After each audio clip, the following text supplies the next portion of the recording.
Hi, welcome to Chapter 17, where we'll be talking about the thoughts and viewpoints about elections and voting. The first thing you need to know about elections and voting is that it is all a democracy, meaning that the people together make the decisions. Elections come into play every 4 years when a president's sentence is over.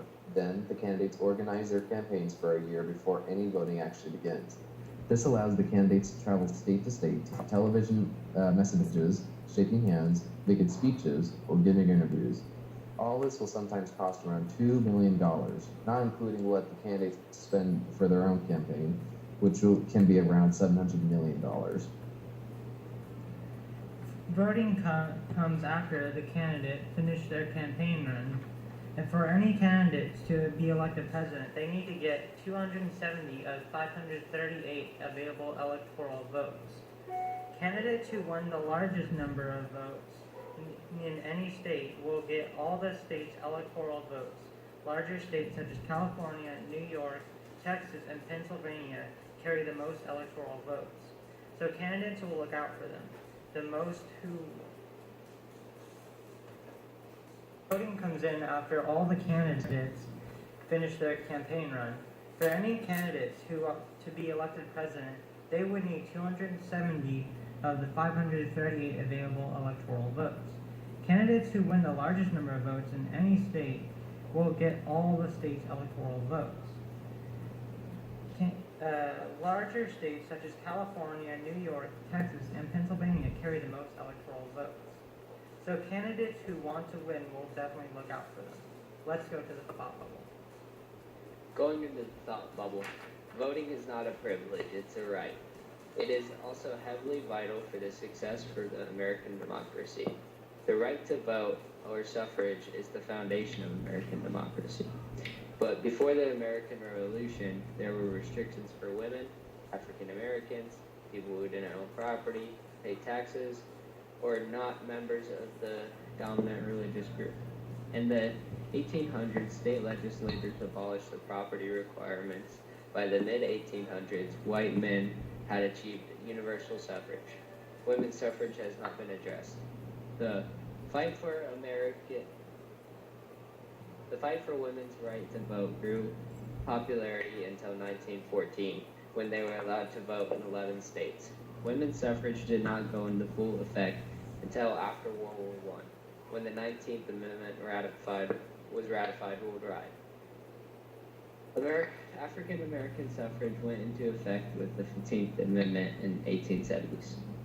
Though it was a step in the right direction, there was limitations such as the literacy test and poll tax that were present in the southern states. This ended in the 1960s when the Voting Rights Act commenced. The act resulted in an increase in African American voters by 29%. The act also resulted in more opportunities for African Americans to play more roles in political life in the South. Soon later, in 1965, more than 1,000 African Americans were elected in political offices. End of thought bubble. When 18-year-olds have the right to vote, there are some other qualifications in order to vote. Some of the qualifications are not to be a convicted felon, at least 18 years old, not to be legally insane, and you have to be a resident of the state for a specific period that you register or enroll with the local appropriate government. If someone wants to register to vote, Americans will have to enroll in a certain government. Americans have to register to vote in order to stop voting fraud, like voting more than one time. To register, Americans have to call the local board of elections or county or city government to check on their state's requirements.